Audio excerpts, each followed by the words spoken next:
Dear friends and relations, welcome our channel. இன்னைக்கு நம்ம பிரண்டை ஊறுகாய் செய்ய போகிறோம். பிரண்டையை வந்து நல்லா அலசி கிள்ளி இதை வந்து எடுத்து நார் எடுக்கும்போது வந்து கையெல்லாம் வந்து நமிக்கும். ஆனால் கொஞ்சமாக எண்ணெய் தடவிக்கணும். இலசாக இருக்கும்போது நல்லா இது போல் எடுத்து நார் இல்லாத அளவுக்கு இது போல் எடுத்து வச்சுக்கணும். எடுத்து கொஞ்சமாக உப்பு மஞ்சத்தூள் போட்டு நல்லா அலசி வச்சுருக்கேன். பாருங்கள் பிரண்டை. அதுக்கு தேவையான பொருள் பார்த்தீங்கன்னாக்கா உளுத்தம்பருப்பு, கடலைப்பருப்பு ஒரு ஸ்பூன், இது ஒரு ஸ்பூனு, காஞ்ச மிளகா 5 காஞ்ச மிளகா, ஒரு 15-20 வெங்காயம், சின்ன வெங்காயம், பூண்டு, புளி கொஞ்சம் எடுத்து வச்சுருக்கேன், சின்ன நெல்லிக்காய் அளவு. அதுக்கடுத்து பார்த்தீங்கன்னாக்கா தக்காளி 1 வச்சுருக்கேன். இப்போ நம்ம மதிக்கலாம்.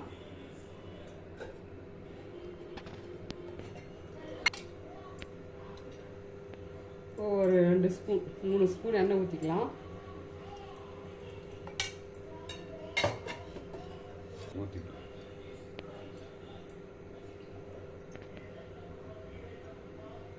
எண்ணெய் காஞ்சிடுச்சு. இப்போது இது வந்து வெங்காயம் பூண்டு போட்டுக்கலாம்.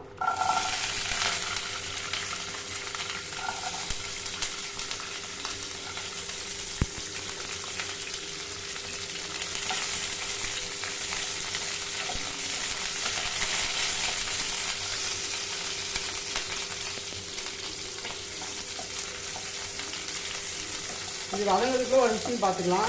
இந்த பிறந்த நாள் மட்டும் திருமணம் நடக்காமல் அனைவருக்கும் என்னுடைய மனமார்ந்த வாழ்த்துக்கள். அதுக்கு அடுத்து பார்த்தீங்கன்னாக்கா இன்றைக்கி இந்த பிரண்டை பற்றி பார்க்க போகிறோம். பிரண்டை பார்த்தீங்கன்னாக்கா நிறைய கால்சியம் சத்து அதிகமாக இருக்குது. மூட்டு வலிக்கு ரொம்ப நல்லது.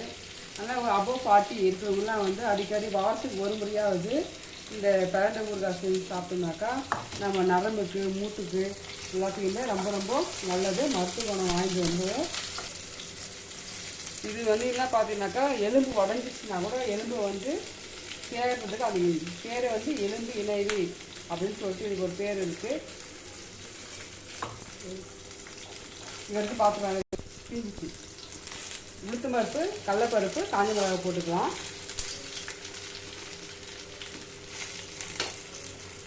இது வந்து ஒரு கேஸ் ப்ராப்ளம்லாம் இருக்கிறீங்களா, வாயு தொல்லை நீக்கத்துலாம் வந்து ரொம்பவும் பயனுள்ளதாக இருக்குது. எல்லாத்துக்குமே டோட்டலாக வந்து பிரண்டை ரொம்ப ரொம்ப நல்லது. இது வந்து பார்த்திங்கன்னா கிராமப்புறத்துலாம் வந்து ரொம்ப ஈஸியாக கிடைக்கும். நம்ம நகர்ப்புறத்துலாம் வந்து இது கிடைக்காது. இருந்தாலும் காய் கடையெல்லாம் காய் விற்கிறாங்க இல்லைங்களா, கீரைலாம் விற்கிறவங்க வந்து கொடுப்பாங்க. இது வந்து கண்டிப்பாக வந்து அப்போ பாட்டி மேலே இருக்குங்க. அப்போ இந்த மென்சுரேஷன் ஆகுது இல்லைங்களா, அவங்கெல்லாம் வந்து கண்டிப்பாக அவசியம் கால்சியம் சத்துக்காக இது வந்து நம்ம எடுத்துதான் ரொம்ப ரொம்ப நல்லது. வாரத்துக்கு ஒரு நாளாவது சாப்பிட்ணும். அதுக்கடுத்து பார்த்தீங்கன்னா இது அதே ஆகிடுச்சு. ப்ரௌன் கலர் வச்சு தக்காளி போட்டுக்கலாம்.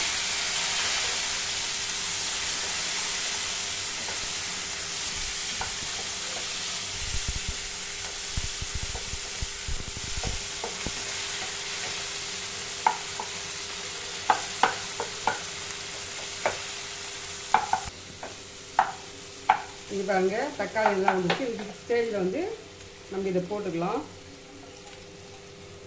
தனியாக கூட வறுத்து போட்டு நம்ம இதிலே போட்டு நல்லா வதக்கலாம்.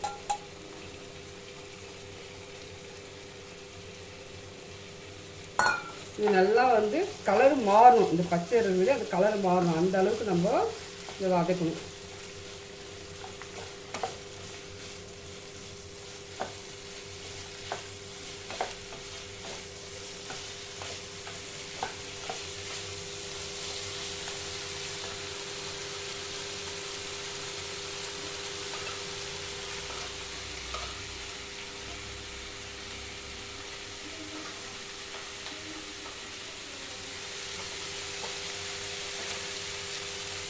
ஒரு பீஸ் தேங்காய் எடுத்து வச்சுருக்கோம்.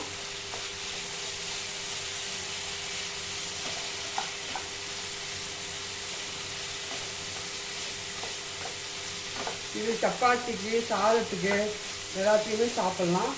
ரொம்ப நல்லாயிருக்கும். சாதத்தில் பிசைஞ்சு சாப்பிட்டு அவ்வளோ நல்லாயிருக்கும். சப்பாத்தி, தோசை, இட்லி எது வேணால் சாப்பிட்டுக்கலாம். ஆனால் இன்றைக்கி நான் என்ன செய்ய போகிறேன்னா களி செய்ய போகிறேன். களி வந்து செஞ்சு இதுக்கு வந்து செய்ய போகிறேன்.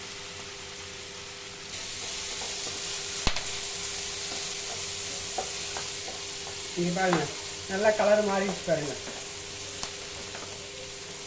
பிரண்டை வந்து நல்லா கலர் மாறிடுச்சு பாருங்கள். இன்னும் கொஞ்சம் நேரம் நல்லா வதங்கட்டும்.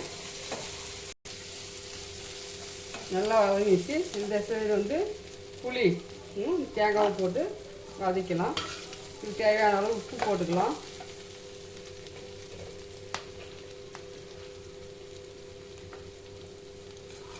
உப்பு போட்டுக்கலாம். இதை ஆற வச்சு அரைச்சி தாளிக்கிறது தான். அப்புறம் கடலை சட்னி ரெடி. நம்ம களி செய்யலாம். களிக்கு 2 ஸ்பூன் தண்ணி வச்சுருக்கேன். கொதிக்கிட்டோம். இதை ஆற வச்சுட்டு வந்துடலாம். ஆஃப் பண்ணிவிட்டு ஆற வச்சுட்டு வந்துடலாம். இங்கே பாருங்கள், இதில் ஒரு காப்பி மாவு எடுத்திருக்கேன். இதுக்கு வந்து இது கரெக்டாக இருக்கும் சொம்பு. இந்த 2 சொம்பு தண்ணி அதை வச்சுருக்கேன். இப்போ வந்து கொஞ்சமாக சுடு தண்ணி எடுத்துக்கலாம்.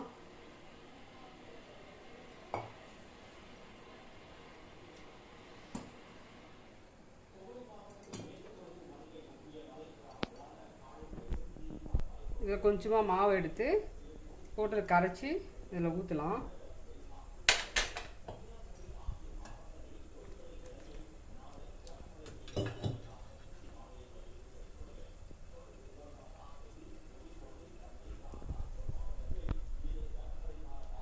நல்லா கட்டி இல்லாத கரைச்சிக்கணும்.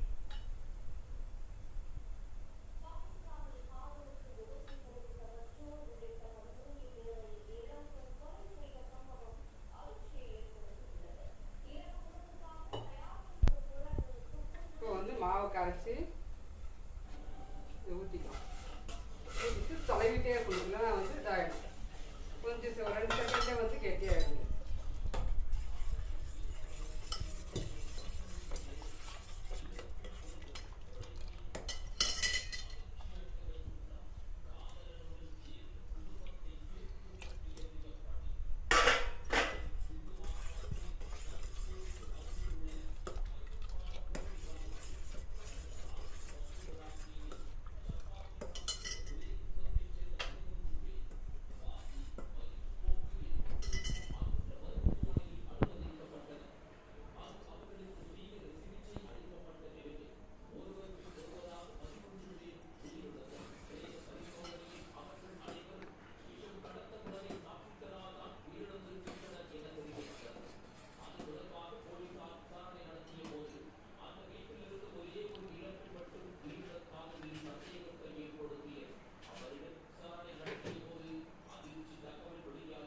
தேவையான அளவு உப்பு போட்டுக்கலாம்.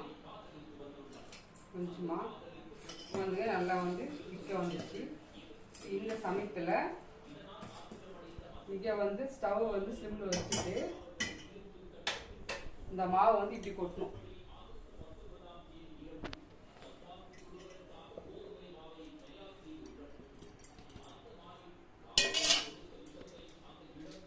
நான் இதுதான் மத்தா யூஸ் பண்ணுவேன். களி செய்யறதுக்குள்ள இதுதான் நான் செய்வேன். இப்போ அப்படியே ஒரு 10 நிமிஷம் விடலாம். நல்லா வந்து பொங்கி மேலே வரணும். இப்போ நல்லா வந்த பிறகு நம்ம களி கிண்டலாம்.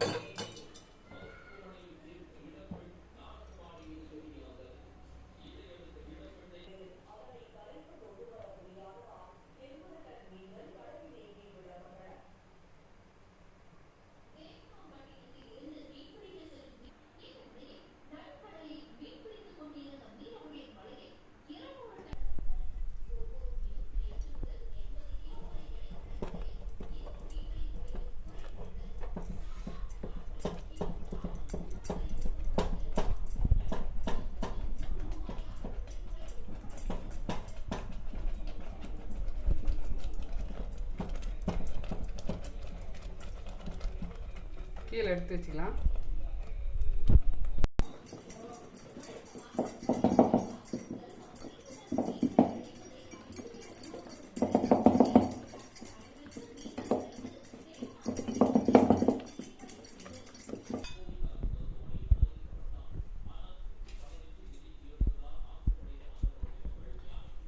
ஒரு ஸ்பூன் எண்ணெய் ஊற்றிருக்கேன்.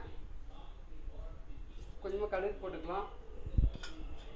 வேணாம் அப்படின்றவங்க தலைக்கதை கூட சாப்பிட்டுக்கலாம்.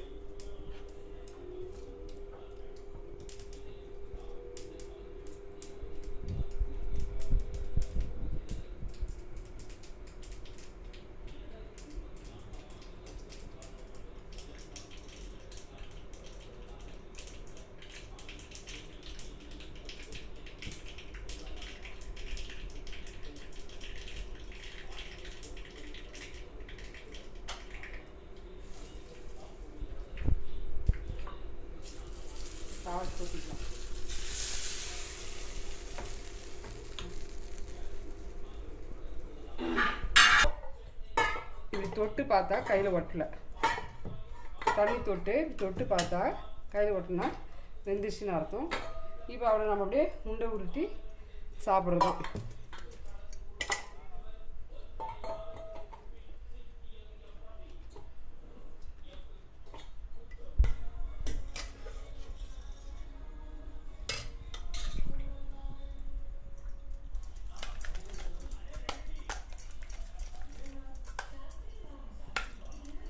அதான் ஃப்ரெண்ட்ஸ், களி வந்து ரெடி ஆயிடுச்சு. களி பரண்டை சட்னி அதான். ஓகே, பாய். சப்ஸ்கிரைப் பண்ணுங்கள், லைக் பண்ணுங்கள், ஷேர் பண்ணுங்கள். நீங்கள் வீட்டில் செஞ்சுட்டு எப்படி இருக்குன்னு சொல்லி கமெண்ட் பண்ணுங்கள்.